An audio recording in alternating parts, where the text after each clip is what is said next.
Bonjour, il y a quelques mois, je vous avais parlé de Sombre Solstice, un tome 1, tome 1, le lac tempête, hein.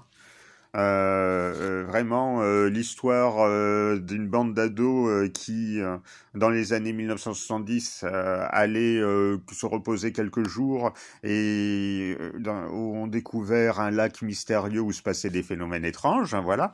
Et ben là, maintenant, depuis le 25 septembre, on a droit à la suite, hein, le tome 2, Le village du dessous, suite et fin de cette aventure horrifique, fantastique, avec du mystique, puisqu'il est question de foi, d'une secte, il est question de l'emprise d'un gourou sur tout un village, voilà. Alors, j'avais précisé dans le tome 1 que le style était assez onirique, et qu'il fallait s'y habituer aussi, ça pouvait en rebuter certains. Ben là, non, pas du tout. Je n'ai pas été surpris par le style. Je trouve au contraire, c'est très très facile à lire, hein. En plus, il y a quelques petites illustrations qui mettent dans l'ambiance. Il y a des références culture geek. Alors, ce qui est bien, c'est que ça commence par un rappel de ce qui s'est passé dans le tome 1. Il y a un résumé, hein, pour ceux qui ne connaîtraient pas ou qui ne se souviennent plus. Voilà, donc ça c'est très bien. Et puis après, on est plongé tout de suite dans la suite, hein. Suite directe, hein, des aventures, suite et fin, parce que ça, on est toujours dans les années 1970, mais la fin se termine de nos jours, hein. Alors, on a le suspense jusqu'au bout. C'est une aventure très bien écrite, toujours à deux mains, de Lizzie Felton et Johanna Marines.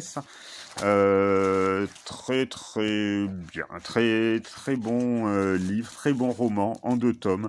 Il aurait pas fallu plus. Deux tomes, c'était très bien, hein. Vraiment, on est tenu en haleine jusqu'au bout. On se demande comment ça va se terminer, combien va-t-il y avoir de morts, que s'est-il passé réellement, qui sont ces personnages. Alors bien sûr, moi j'ai bien aimé recevoir les beaux marque-pages, les superbes phalènes.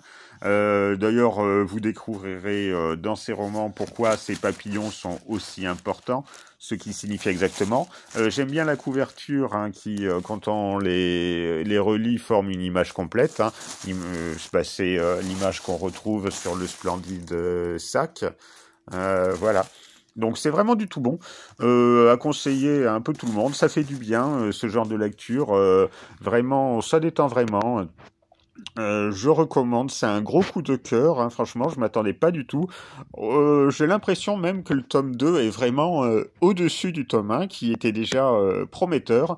Et là, on passe la vitesse supérieure, hein, franchement, et on est surpris de tout ce qui se passe. Alors, je vais pas vous faire de révélations, je vais pas vous gâcher la lecture, mais jusqu'au bout, on se demande comment ça va se terminer, est-ce qu'il y aura une fin heureuse ou pas. J'aime bien ce mélange de dramatique et de romantisme, avec de l'horreur et du mysticisme, qui est là jusqu'au bout. Franchement, jusqu'à la dernière ligne.